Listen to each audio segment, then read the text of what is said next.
Don Cornelius, with his smooth baritone voice and casual demeanor, began his television career in 1968.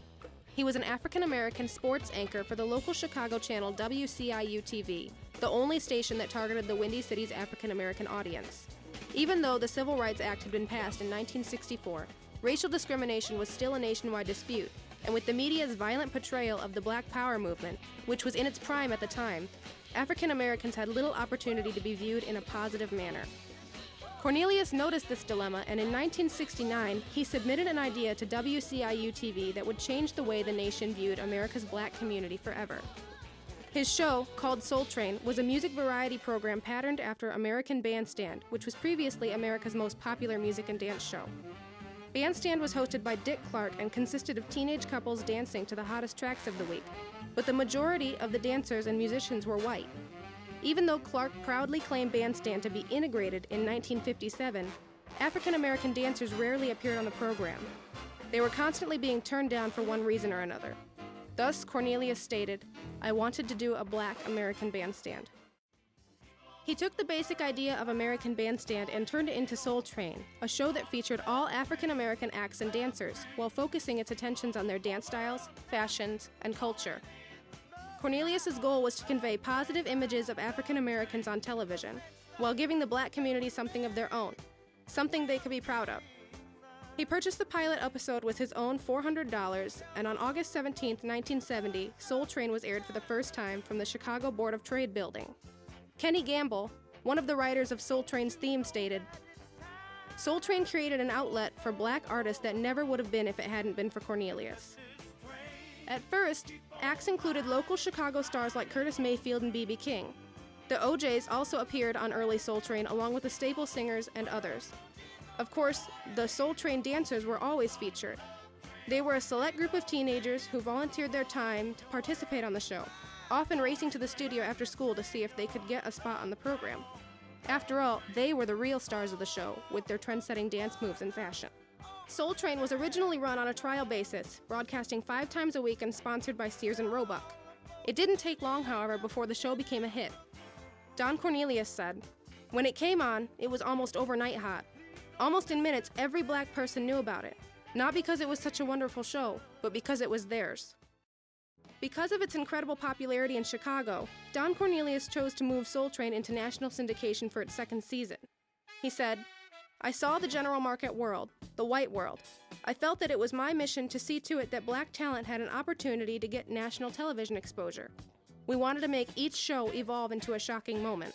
With sponsorship from Johnson's Products Company, a large black-owned producer of African-American hair and body products, Cornelius took the show to Los Angeles. The first syndicated show aired on August 17, 1971, roughly a year and a half after Soul Train had started in Chicago. It played in 7 major cities, with Gladys Knight and the Pips appearing as guest stars.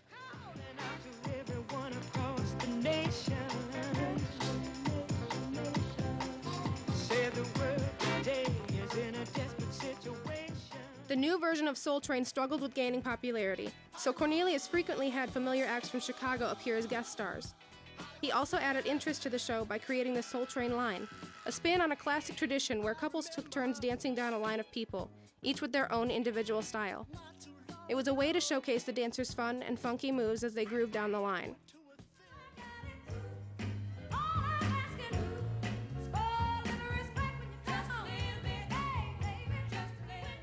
Soul Train was slowly making its way to fame, and it didn't take long before Cornelius was landing famous acts left and right.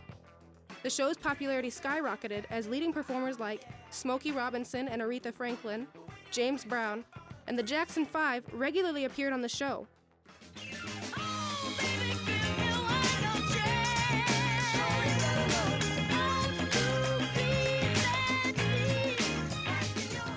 Even American Bandstand was having a hard time competing and attempted to steal back its ratings with a knockoff program called Soul Unlimited. It was a carbon copy of Soul Train, but it didn't last long. Clive Davis, the chief creative officer of Sony Music Worldwide, said, "His show reached a sizable and devoted audience, and every major artist of the time did it, and did it willingly." Moving into its second and third seasons, Soul Train continued to project positive images of African Americans. Cornelius added a game called the Soul Train Scramble, which helped to display Black pride on the show. 2 dancers were chosen to unscramble letters on a board, and the answer was always the name of an influential African American figure or musical group.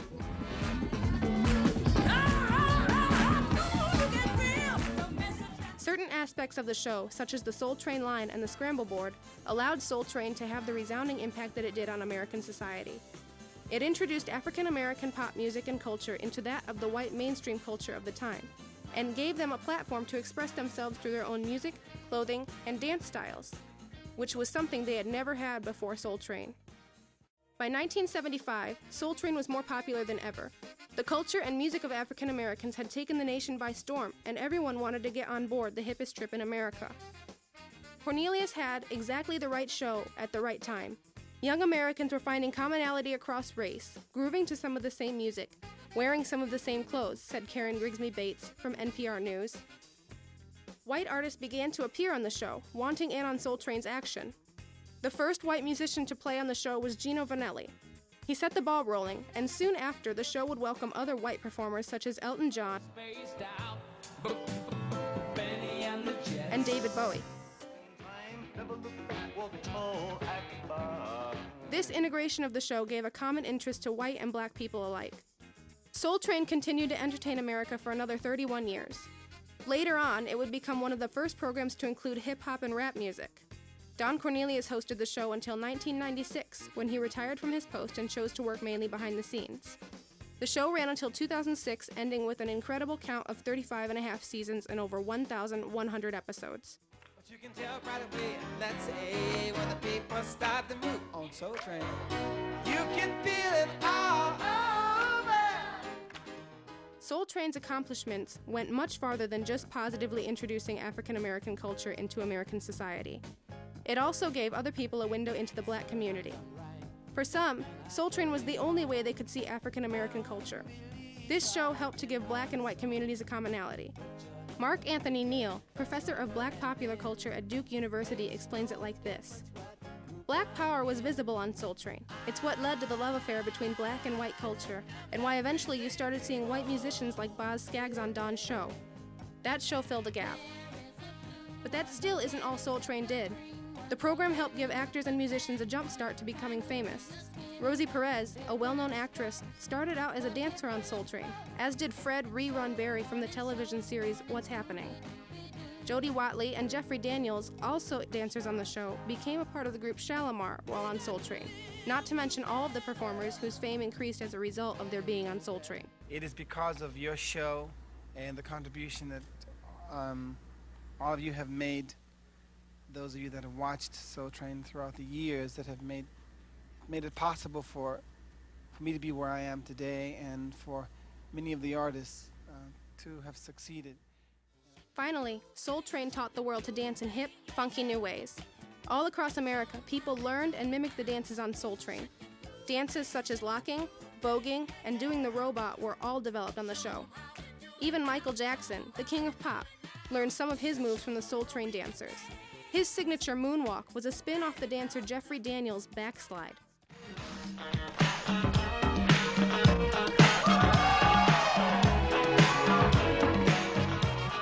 Don Cornelius' Soul Train was truly the hippest trip in America, a turning point in history that offered a new view of African Americans and their culture to white America.